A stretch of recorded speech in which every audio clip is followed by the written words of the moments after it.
to improve quality of life for patients and their families. Again, very patient and family-centered care.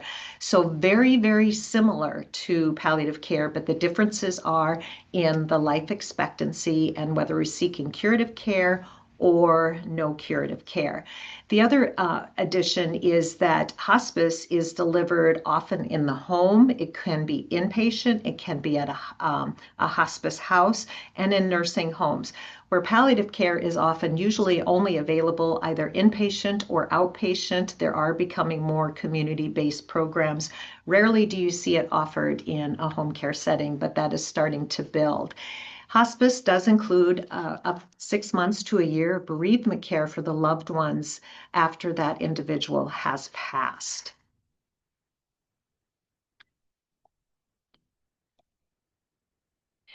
So when I started this, you really needed to understand what the landscape of palliative care looked like in the state of South Dakota. And as I talk about South Dakota, I really want you to think about what does this look like for us here in Michigan, and hopefully you have done that. So there is a report that is developed every few years by the Center to Advance Palliative Care and the National Palliative Care Research Center that gives ratings of A through F to states based on the availability of palliative care. Now, the state of South Dakota currently has an A rating, which is just absolutely tremendous. And that is because we have 3 hospitals that have over 300 beds who have palliative care. We have 1 hospital that has 151 to 299 beds that has palliative care, and 4 out of 5 of our hospitals with 50 to 150 beds report having palliative care available. However, the facilities with less than 50 beds on average report about 40% have access to specialty palliative care services. So let's think about this. South Dakota is a rural and frontier state. The vast majority of specialty palliative care in the United States and in South Dakota occurs in facilities with 50 or more beds. South Dakota has 38 critical access hospitals, each having 25 or fewer beds. So let's take a look at what does that actually look like, if my picture will ever come up. There it is. So let's think about that. A critical access has 25 or fewer beds. What does that look like in Indian Health Service? And this map of South Dakota, the purple bubbles are where palliative care programs currently exist. Now, back in 2012, when this journey started for me, believe me, this is big because there were much, much fewer purple bubbles before. Notice the reservation communities. And we do have 9 reservations. There's a few that are missing, but notice where the bubbles aren't.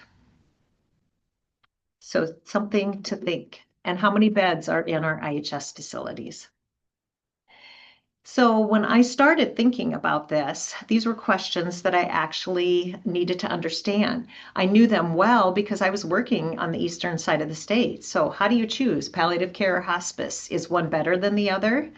Is one more appealing than the other? If so, why is that? And can patients and families request these services if they are available? So you also need to think about why would they? And especially when you think of our Native American population and the lack of services and the accessibility. And sometimes hospice is thought of as taking away when really it isn't. It's adding to the care. But again, making sure that communication is clear and open. So how did I get started? Well, I was teaching at Augustana University in Sioux Falls, South Dakota, and a palliative care physician wanted to do a project with undergraduate students. Her name was Dr. Joanne Bennett. She, as I mentioned, was a palliative care physician from one of the facilities in Sioux Falls. And I was teaching the evidence-based nursing course to our senior level undergraduate nursing students, and I had 4 students who were interested in doing an additional project. And when we met with her, this was her profound question. Why do so many Native Americans from Western South Dakota come to Eastern South Dakota for palliative and hospice care services? I didn't know. In fact, I'd never thought about it. because I didn't have to think about it. I didn't live on the western side of the state. And that is humbling to me. So, Cindy, you'll appreciate this. This is the quote that I felt really describes this entire journey that I have been on. And it's the way to get started is to quit talking and begin doing. Probably what needs to be added on there is also listening. So, my journey actually began in the fall of 2012 where after meeting with Dr. Bennett, the students and I developed this question, which was what palliative care options are available for Native Americans on South Dakota reservations from the viewpoint of Native American healthcare providers and palliative care healthcare providers. You have to recognize we had no funding for this, and we were located on the eastern side of the state, and they're also very busy, so we couldn't travel to the reservations. So we worked with the community that were available in the Sioux Falls area and had 7 participants. 4 were Native, physician, nurse, social worker, and a dietitian, and 3, we had a palliative care physician, a physician's assistant, and a nursing administrator. So we did individual interviews, and when we did the analysis, it could be easily divided into barriers to palliative care programs on South Dakota reservations and implementation strategies. Insufficient funding. IHS is supposed to offer palliative care services, but as we always know, they are severely, severely underfunded. So even if they wanted to, how would they fund it? There is a lack of infrastructure currently for that. There's not enough clinicians. There's not enough specialty trained palliative care providers, but there's hope on the horizon there. And misconceptions. What do people know? I remember the Native American physicians saying our elders out on the tribal communities are worried who's going to care for them when it's their time and what is available. And he said, I think if you bring it out there and you talk about it and how it's presented, it would be very, very appealing. And we'll go into these implementation strategies. The barriers, I described could potentially prevent that growth of palliative care. However, what we need to do is find that key spokesperson to champion the cause, agree with what we're doing, and people that are enrolled in palliative care, if that's happened, to have them talk, but also finding the right team. At this point, the team was these students. But further on, you'll see the team at first was just me until that momentum started. And to think about changing your name, that word hospice could carry some negative connotations. Do we need to bring a different word? Have you thought about that even within your own tribal communities? Is the word potentially off-putting? And do we need to think about defining it? And then this came from the palliative care nurse/administrator, and I have never forgotten it. But then I come from a hospice and palliative care background, and she said it would be a large chunk of listening to what their needs are, and then to honor them from the very beginning and not preconceive what we think adds value to their dying experience. It starts by being non-judgmental and the ability to sit down and say, I want to listen and I want you to be heard. I think the biggest thing is to gain the trust of the community. So some big shoes to fill into.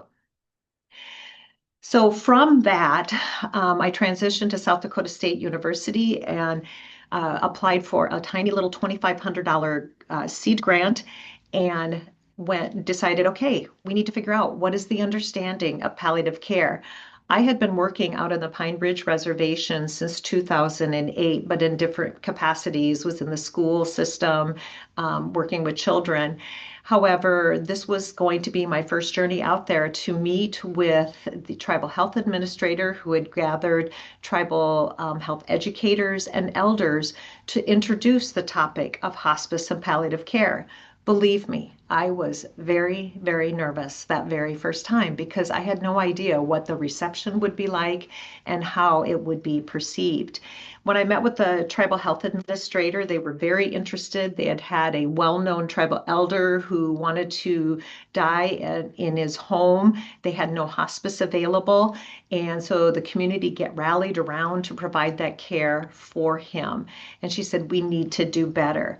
So what we decided is we would gather gather these individuals and discuss, first of all, at that first meeting, introduce, define, this is hospice and palliative care.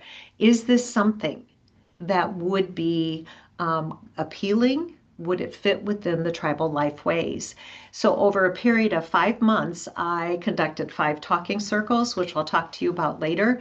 And they were tribal members, 4 elders that had a history of life-limiting illness. I had a spiritual leader and tribal health educators, and then again, the tribal health administrator.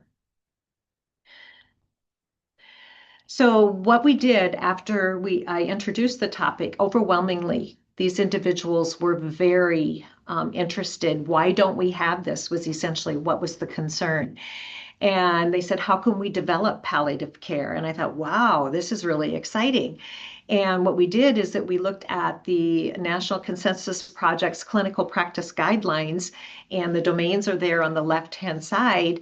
And when we were meeting over those few months, we looked at the domains, and this is what they say needs to be in the domains, and we infused it with the cultural, what the individuals felt the cultural components needed to be. So for the first one, they said the hospital needs an interpreter 24/7, and they should be a fluent Lakota speaker. We need to have a resource file set up for number 2, for all the spiritual advisors, sort of like they do for the Catholic priests, like for last rites. Have a resource file there for all the medicine men. And that was so they could reach more easily when somebody needed to have traditional healing or was requesting traditional healing. Under grieving, which is number 3, what one of our male elders talked about is, he said, we are a warrior society.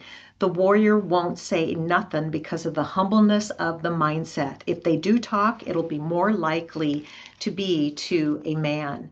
And 4 through 6 was one of our elders talked about, she said, being Lakota is spiritual. It is who you are and cannot be separated from the physical, the social, and the psychological. It is who you are, our values and traditional language are structured spiritually. It is who I am. I should not have to justify my spirituality by checking a box on a form. And they also get very frustrated that Lakota isn't on their registration forms. It is American Indian or Alaska Native. Spirituality and compassion are the most important part about hospice. The person that's going to take care of the individual is going to have need to have a lot of patience and compassion. And finally, there is a term in the Lakota that is called Wokoja, and that is if you talk about it, you could actually bring it on. So when you are talking about trying to do advanced care planning or goals of care conversations, it may be beneficial to talk in the third person or to have an elder who understands this and has had this conversation to say, well, I know what I'm going to do to prepare for my passing. I'm going to do this. What are you going to do? So so it becomes part of the conversation. We also then talked about cultural acceptability. And one of the individuals talked about, in the Navajo, they don't talk about death. They don't visit their dead. And he said here, which is in Pine Ridge, we look at it as part of the circle of life. And I've heard that over and over again. So think about your community. How is death viewed in that way? We are open to talk about it, take care of that individual, and to prepare for them when they do pass away. Some of the things we did traditionally was pray with them, make a circle, go to the sweat lodge. All of these things are a part of the process of preparing. So that was a key component. Another was about cultural awareness education, the need that at IHS, individuals who are coming to work there, at that time, cultural awareness education was optional, and they feel it needs to be mandatory. Individuals who wish to work in those areas should learn the language or at least components of the language so that it helps to make them feel a little bit more comfortable. And this whole component about last wills and living wills and goals of care conversations was critical. The challenges were, again, tribal government, IHS, and infrastructure. And that's because tribal government changes every 2 years. So this then led to the next project. Our individuals that we were talking to or the elders that we had gathered, I honestly thought, oh, we are going to set up a palliative care program, and that's what I'm here to do. But I had to take a step back because, again, this wasn't about me. Granted, I'm still the only part of this team that was from a different place, but now you can see this team is starting to come around. I'm starting to work with a team of individuals from the reservation. And what was the most important thing to them was that we needed to provide education about advance directive, living wills, and last wills. When they were seeing so many individuals that, and this is a result of like acculturation and assimilation, when that person passed, there was so much infighting. And they said, we never used to be materialistic, and we've got to get away from that. And we have to get back to where there is a will prepared and it stops the fighting. So we wrote for roughly about a $10,000 grant from the South Dakota Department of Health and the Comprehensive Cancer Control Plan to develop and disseminate a community-led advanced directive education program. And from March until July 2015, I would go out to the reservation and meet with 3 elders. I served as a scribe. I handled the finances. I made sure they were well fed and connected them to resources that they felt that they needed. The first thing that they wanted to do was to create an advanced directive brochure that was culturally relevant to the community. We took the one that was available from South Dakota and had received permission to change it, or I should say make a Lakota adapted one, and we hired a Lakota artist, and we incorporated Lakota artwork in it, and we incorporated the Lakota language to talk about CPR, all of those words, so that there would be a familiarity with it. And there was also contact information. We strategized about how best to deliver the education. Where can we reach elders? And their knowledge of the reservation, which is tremendously huge. There are 9 to 10 different districts where elders go daily, Monday through Friday, to receive meals. And that's where they felt that they could congregate. So that they could deliver, have the most people there to deliver this education. So we received approval from the tribal council to work with tribal health education to do this. And I then trained the elders to to talk about what is palliative care, what is hospice, what is the difference between advanced directives and living wills. And I think the one big thing is when we were meeting, one of the elders said, what is this whole thing about this durable medical power of attorney? What is that? And I said, well, it's your healthcare decision maker. And she looked at me and she said, so why don't we just say that? And again, a reminder to us, we've got to think about health literacy and language. The intervention was delivered only from August 2015 through September 2015, and that was because we had trouble. We didn't get through our research review board soon enough, and I had 2 elders in their 70s who were doing this education, and we wanted them out finished before the snow started to fly in our area, which it can be brutal. So, what were our results? Over a 4-week period, the 2 elders visited 11 communities. They conducted 270 face-to-face sessions. Some were in larger groups and some were individual. They traveled over 1,000 miles and learned that 93% that they surveyed had never heard of a living will or an advanced directive. 100% had never heard of palliative care. We also went to 2 health fairs. An elder and I were interviewed by the Oglala Lakota College Television. And then the 2 elders and I conducted a workshop for a sister reservation on Rosebud that was very well received. We had like 40 community members who attended and asked a ton of questions about how did we do what we did. So that's just in the beginning. So it's now 2016 and we're now at 2025. I bet you're thinking, is she ever going to get through this? This is kind of just that transition slide because I've mentioned talking circles. We'll get into that in a little bit.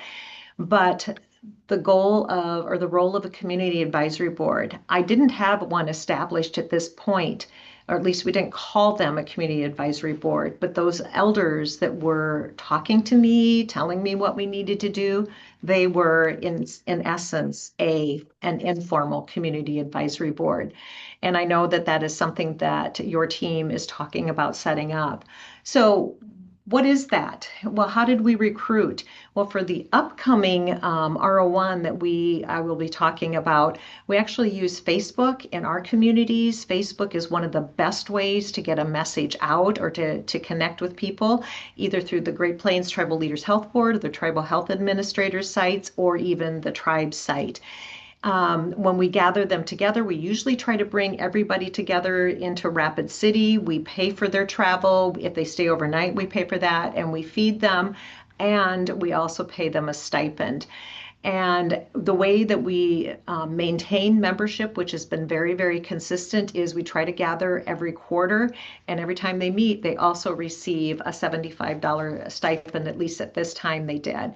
But they are communicated with. We will actually email and talk to them if we have a question that we run into as we're developing grants, etc. So I also mentioned Indigenous or talking circles, which truly are an Indigenous methodology. And I often, when I have to write for publication, I have to say they're similar to a focus group, and I just cringe because truly, in my opinion, they are not, because a focus group is really, to me, more superficial.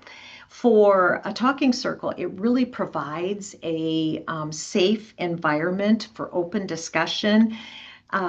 It honors those oral traditions and the interaction, that listening, and it's specific to the culture and within the community. Collective sharing and collaborative knowledge. And what I have found, we have not ever had to go to a talking stick. It just seems like, a person will share, and then when they're done, or others will interject as that person is almost finished talking to say, my story is similar to that, or I have experienced what you have. And it really has allowed for real openness and sharing that individuals who normally wouldn't say anything are really key in saying that. We have recruited again through Facebook or through our community advisory board members of people depending on what we are looking for. And individuals are also very, very receptive. Whenever we hold an in-person talking circle, we always begin with prayer. We always have a meal, and again, they are compensated for their time. So why do we even need a talking circle? Well, in order to create culturally responsive palliative care, I cannot dump what I know from a Western palliative care view and say this is going to fit, because it has to be culturally aware and culturally responsive to the community. So in 2019, we received funding from the National Cancer Institute to develop a community health worker-led palliative care program. This is when we really expanded. I had my little team in Pine Ridge, and we grew that to Rosebud and Cheyenne River. Our initial talking circles were cancer survivors and caregivers. Our community advisory board we had some ideas for questions and how to do this. They then would review the questions, edit them, add some, delete many, and would tell you how you were going to conduct these meetings. For example, the cancer survivors, they said the first time you meet with them, you will not ask any of the questions. You just will ask, tell me your story or tell me your experience about your cancer journey, because they need to talk. And the second time you get together, then you can ask your questions. The caregivers and the survivors never were met together because our board felt, maybe the caregiver has had challenges in that caregiving role, and they need the freedom to be able to talk. And same thing for the cancer survivor. So we went through, and we only met with the caregiver once. We also, with our tribal healers, we were told we had recorded all of our conversations so that we could transcribe them and be accurate in our recall. But with tribal healers, they said you will not record those. You can take notes, but then that's where you would gather your information. And then we met with tribal leaders. We also had a component where we met with individuals who or with clinicians from 5 regional cancer centers and 3 IHS facilities. So what did we learn from that? So our team identified a total of 7 major themes and 4 minor themes. And the biggest overarching one that was needed is accompaniment through navigation. And this person who becomes that navigator really needs to take into consideration what is happening culturally and to be able to communicate that there is a lack of home health care and a challenge for symptom management. So when a person is uncomfortable, how do we make sure that they get the pain meds that they need, or that if the formulary isn't there, to make sure that they get the correct prescription? What if they need dressing supplies? How do we connect them to that? So resources. Oftentimes, patients and families, when they're there being seen, are afraid to ask questions or aren't certain what questions to ask. We need to work with this person, this navigator, to help teach families how to write their questions down and what questions to ask when they are meeting with their primary care clinician or their oncology support. And then transportation, huge, because sometimes they can't get to the facility, or maybe they're doing 5 days of 5 days of radiation, and they have to stay because traveling, it takes 3 hours to get to where these sites are. Is there a location for them to stay or for somebody to help them? And spirituality was a huge one. And our CAB, when we presented these results back, it had us actually pull that out and talk and even write a manuscript just specifically about the importance of spirituality and honoring that and helping to grow that. And recognize how important that is in the healing process. The clinician interviews, you can tell, were a little more technical, but it was about healthcare operations, that fragmentation. Often the clinicians would write a script for a pain med and then find out that IHS did not have that. So then it was always this constant backtracking. The vastness of the reservations becomes a challenge. And in IHS, that's where those workforce elements come in: care continuity, inadequate staffing, and a lack of cultural familiarity. But the biggest one also was about the systemic racism is still very present, and the trauma that is present. So we need to be aware of that. So we took this information to develop our community health worker program, which was called the Wowokia Health Advocate. And Wowokia means like a hope and healing. And these came from the cancer patient navigation. We hired one per reservation, which we found out in the end was okay, except for they also need a support system because, again, vastness of the reservation and what they were asked to do. We prepared online modules about palliative care, so they received training before they came. And then they came over to Rapid City, and we did a 2-person or a 2-day in-person training. There were 2 palliative care physicians and myself that were doing that training. And then we also had individuals from Great Plains Tribal Leaders Health Board to make sure that we were presenting things in a culturally respectful manner. And you can see we talked about, what do you do with these WHA or the Wowokia visits? How do you navigate these healthcare systems? What about advanced care planning, doing a spiritual distress scale, all of that, and worked with them on that. And then we sent them over to the eastern side of the state where they shadowed a palliative care provider for 2 days to really see, how does this work? So what did we learn in that? Well, we launched that program in, let me see here, fall of 2022 and concluded it in March of 2024. And I will be honest, we had huge challenges in recruitment. We would get names and people were not interested. So when we talk about this next grant that we have, you'll understand why that was important. If you don't know what something is, and with the history of trauma and how healthcare has been, why would you use a service if you don't know what it is there for? And then the other component that we had the ability that if the Wowokia found that they needed symptom management that couldn't be handled by the oncologist or wasn't being well handled by that we could actually get a consult with our palliative care people and do a telehealth palliative care consult. And what we found is they never used that.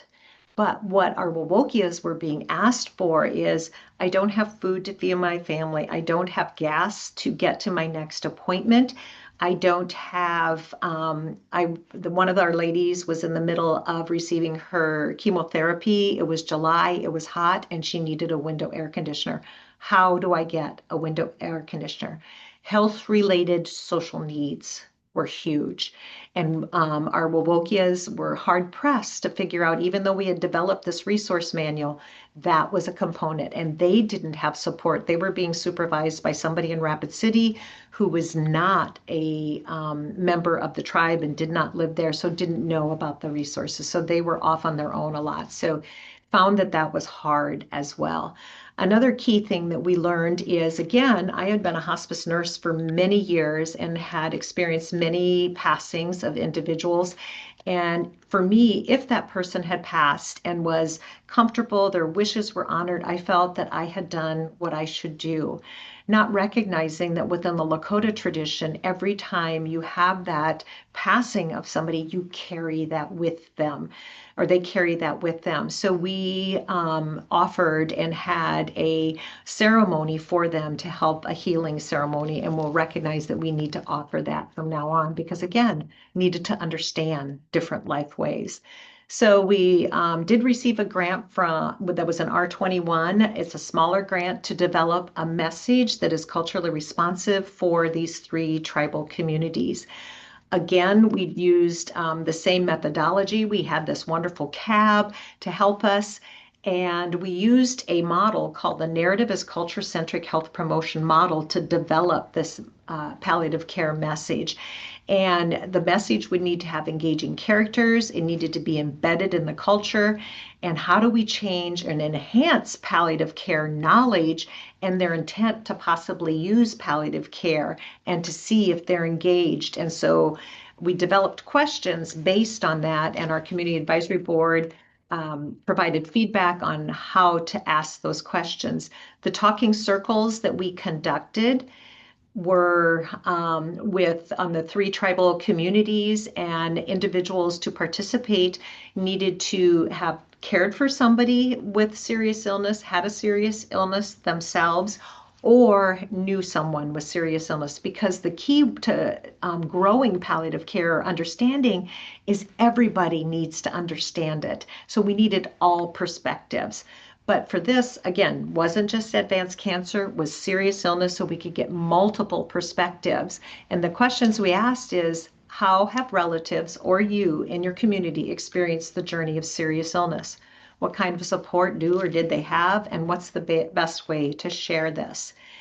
And in those 3 talking circles, we had 28 individuals. Notice the age range, and we had a pretty good mix of male and female, which is always exciting because it's always harder to get males to participate.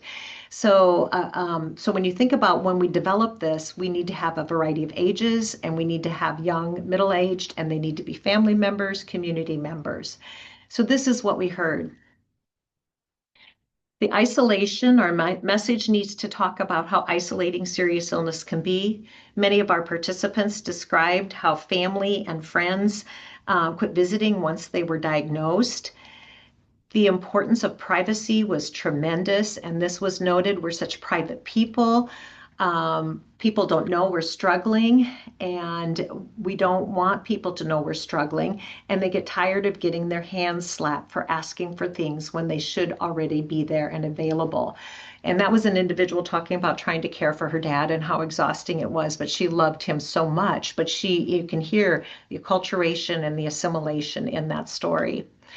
And the importance of family. And they said a lot of our people don't reach out for assistance because that's my responsibility. I'm supposed to do that. And the art of showing up, this one was really a challenge for me to understand. They said, I should not have to reach out to anybody when I'm sick. They should just show up. So if they're going to come, they're going to come. You don't have to ask them. And they said, and if I have to ask them to come, I don't want them there. And it's amazing. We heard that consistently across all 3 communities.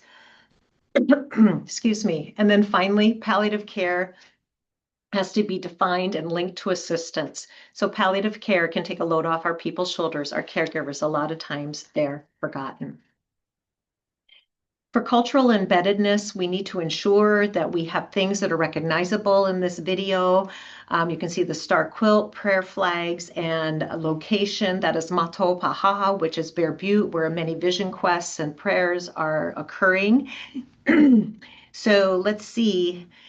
We showed it to our cab. They liked it, but they said we needed to add a powwow, and then we needed to, so that we could see the importance of social interaction. They also said we needed to embed traditional drumming and singing in there in Lakota so that that could permeate throughout the entire video. So I will show it to you now, and let's see if we met that criteria. Our people are not afraid to face hard things, but a serious illness can leave you and your loved ones feeling physical, emotional, and spiritual pain. People don't want to be around me anymore. Friends and even family members were distant. I couldn't tell anyone what I was going through because how dare you complain about taking care of your family? But it put a lot of stress on me. A lot of our people don't reach out for assistance when we're the caretakers because we feel that is our responsibility, and that's always been something that's ingrained in our people.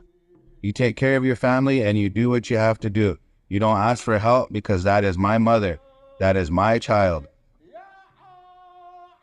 Fortunately, there is hope through palliative care, a program to ease suffering and provide an extra layer of support for both the patient and their caregivers. By connecting you to resources and providing answers to your questions and access to care, this additional support can improve the quality of life for you or a loved one suffering from a serious illness. The palliative care team is there for you and shows up when you need them. We are such private people. We don't want people to know we're struggling. But palliative care is a way of addressing hard things like suffering and passing into the spirit world. It's okay to ask for help. One goal of palliative care is to improve a person's ability to participate in daily activities and community events. Palliative care can take a load off our people's shoulders. Our caregivers, a lot of times, they're forgotten. We do it because we love them, but we need help sometimes too. Palliative care can help by providing advocacy, resources, and education about your options. If you or a loved one are suffering from a serious illness, ask your healthcare provider whether palliative care can help. It's okay to ask for help.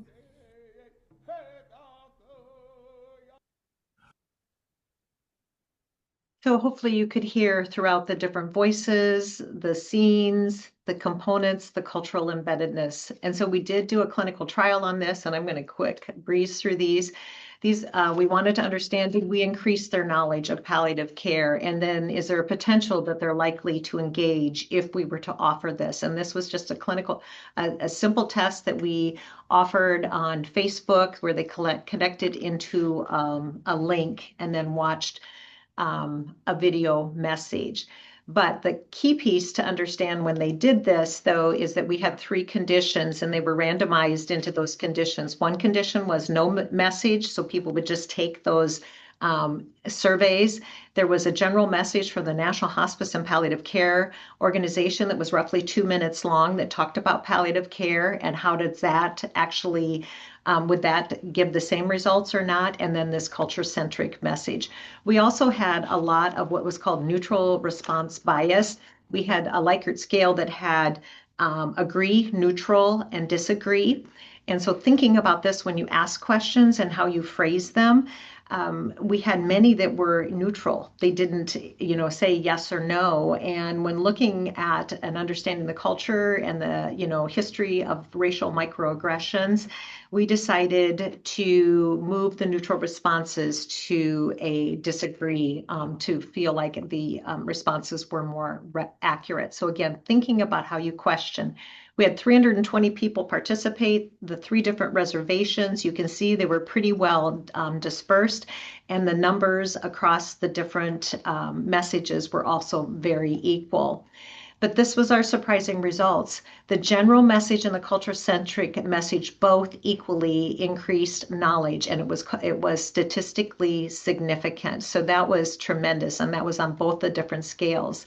But where the culture-centric message really rang true was when they were more likely to feel the emotions of the characters, they could understand the characters, and they were more likely to talk about palliative care and could be focused on that story.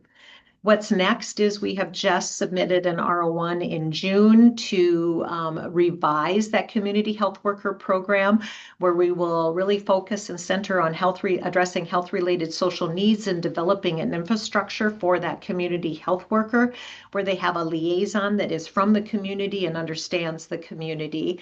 So it goes under review next month, so prayers would be greatly appreciated.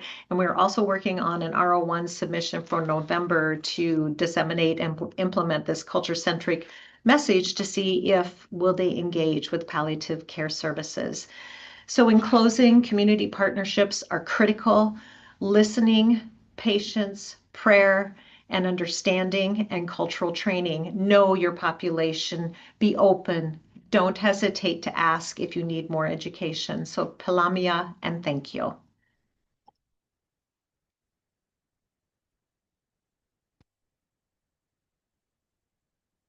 Any questions? Sorry, I just rattled there at the end. Thank you, Mary. Cynthia, I see you're trying to share, but I think you're muted. Oh, thank you. Yeah, so sorry. Oh gosh. The post-session evaluation is available. Please fill that out. Thank you to our speaker, Dr. Isaacson. Such a trailblazer. Appreciate you. Go ahead and unmute yourself if you would like to ask a question, and we will close it out with your questions. I could say so much, but I'm not going to. Because I have lots of questions and lots of comments, but it was beautiful just to see the village and to see the way you paved the way. And if someone has a question they want answered, we can stay on longer. And we understand if you have to go, this will be recorded. So if there are questions asked after you leave today at 1 o'clock, they will be on the recording. Yes, and if you also have questions, you can send them to the team and they will get them to me and I'd be happy to answer.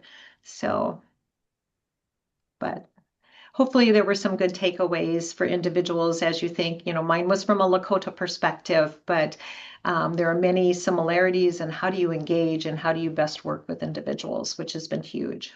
So, well, thank you. Thank you, Dr. Isaacson. How incredible it is to have in our state, Intertribal Council of Michigan, who help connect us to the federally recognized tribes. And Mary, you became your own tribal group to connect. You did a lot of connecting yourself, and kudos to that. But we need all of you on this call, all of the organizations, the needs of Native Americans that Mary mentions, very similar to what we're hearing in our GONAs. We need all hands on deck, and so glad that you guys have invested in this hour each week to come and learn. So thank you. Oh. Lots of positive comments, Mary, in the chat. Yeah, thank you so much. Yeah, the video was actually a work of art. I worked with two of the Great Plains Tribal Leaders Health Board individuals. The three of us sat down and said, okay, this is what the video needs, and these are the narratives, as you saw, that came directly from our talking circles, and we want these narratives. And so when our communication expert went to put this video together, they're the experts on that. It would have been probably 15 to 20 minutes long. So they were able to pare it down into that 2-minute video. And we call this our B version because an R21 is a very low budget. It's $250,000 that you get for 2 years. We did it kind of on a shoestring in order to do that. So that's why you hear kind of the narrative the different voices. We wanted that to be clear so you could hear they were a younger voice, an older voice. But some people recorded them on their phones because all of them were tribal members that did this for us. So, so you use what you have. You don't have to have a lot of money to put something like this together. So, and like I said, the one that is freely available actually did increase their knowledge. Message is important. You've got to message it. So I thank you all for your time. So it was a great Thank you experience. again. Appreciate you. Appreciate all of you. We'll see you next month. Again, if you have any questions, I'll hang out for just a little bit here, but you can type it into the chat and we'll make sure that Dr. Isaacson gets your questions.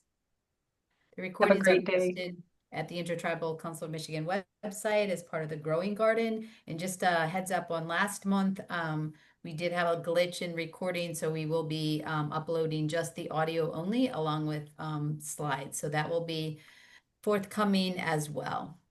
Thank you. Bye. Thank you all so much. Bye, Mary. Bye.